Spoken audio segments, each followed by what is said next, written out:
जय महाराष्ट्र विद्यार्थी मित्रांनो, मराठी माहिती केंद्र या यूट्यूब चॅनलवर तुम्हा सगळ्यांचे स्वागत आहे. मित्रांनो, तुमच्यासाठी अजून एक सरळ सेवेची पदभरती आहे. ही पदभरती बघा कॉन्ट्रॅक्ट बेसिसवर म्हणजेच बाह्य स्रोताद्वारे जे आहे ती करण्यात येणार आहे आणि त्याचाच हा जो GR आहे तो GR 30 ऑगस्ट रोजी प्रसिद्ध झालेला आहे. तर चला बघूया याच्याविषयी आपण डिटेल्समध्ये पूर्ण माहिती. आयुक्त महिला व बाल विकास पुणे यांच्या अधिपत्याखाली कार्यालयातील गट क आणि गट क ची जी पदं आहेत ही बाह्य स्रोताद्वारे भरण्यासाठी त्या एजन्सीला महाराष्ट्र शासन जे आहे त्यांनी परवानगी दिलेली आहे. महिला व बाल विकास विभाग जो आहे त्यांचा हा GR आहे.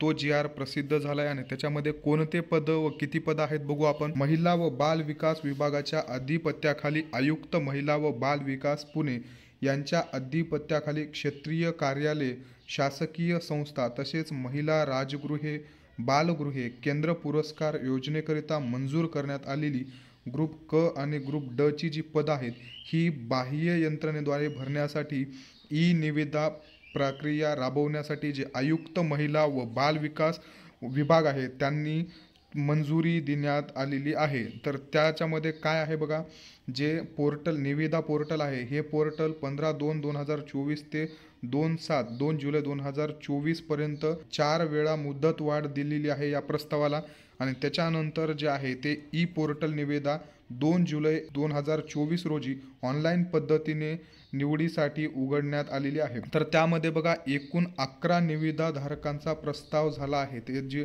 2 जुलै 2024 ची ऑनलाईन पद्धतीची जी निविदा उघडली होती त्याच्यामध्ये 11 निविदा जे धारक आहेत त्यांचा प्रस्ताव झाला आहे आणि त्याच्यापैकी 8 जे निविधारक निविदेच्या अटी व शर्ती पूर्ण करू शकल्याने त्यांना अपात्र ठरवण्यात आलेलं आहे. बघा त्याच्या 11 पैकी 8 जे आहेत ते अपात्र ठरवण्यात आलेले आहेत अटी व शर्तीमुळं आणि त्याच्यातले फक्त जे 3 आहेत ते 3 जणांना उर्वरित पात्र ठरवलेलं आहे आणि त्याच्यामध्ये सदर पात्र 3 निविदाधारकांना जे नमूद आहे ते नमूद केलेलं आहे.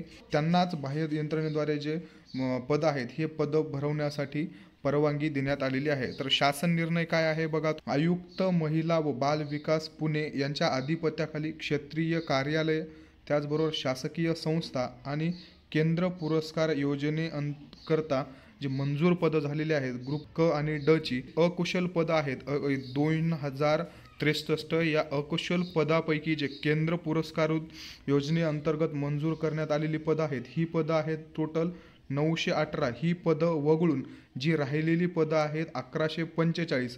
ही 1145 अकुशल जे पद आहेत हे पदं भरण्यासाठी तुम्हाला गव्हर्नमेंट जे आहे त्यांनी परवानगी दिलेली आहे आणि ही पदं बाह्य स्रोताद्वारे भरण्यात येणार आहेत. 918 पदं आहेत. हे 918 पदं जे आहेत याच्यासाठी तुम्हाला वेगळे आदेश काढण्यात येणार आहेत. मग आता या GR मध्ये जे तुमचे पदं आहेत किती पदं 1145 जे अकुशल पदं आहेत हे अकुशल पदं ब्राईड इंडिया प्रायव्हेट लिमिटेड जी कंपनी आहे यांच्याद्वारे जे मनुष्यबळ आहे हे उपलब्ध करून देण्यासाठी कारवाई करण्यात येणार आहे आणि कारवाई करावी असे आदेश आहेत ते त्यांनी दिलेले आहेत. तर कशा पद्धतीनं कारवाई करण्यात बघा, बाह्य यंत्रणेद्वारे कामे करून घेण्यासाठी आयुक्त व महिला बाल विकास पुणे यांच्या बाह्य सेवा पुरवठा संस्थेकडे काम सोपवण्याचे आहे. त्यासोबत त्याच्याबद्दल करार करायचा आहे. सदर करार आवश्यकतेनुसार अटी व शर्ती नमूद कराव्यात. या करारामध्ये संबंधित बाह्य सेवा पुरवठादार संस्थेमार्फत काम करणाऱ्या कुशल कर्मचाऱ्यांच्या सेवेची कोणतेही उत्तरदायित्व शासनावर राहणार नाही. ती कंपनी जी आहे त्या कंपनीचं पूर्ण काम असणार आहे.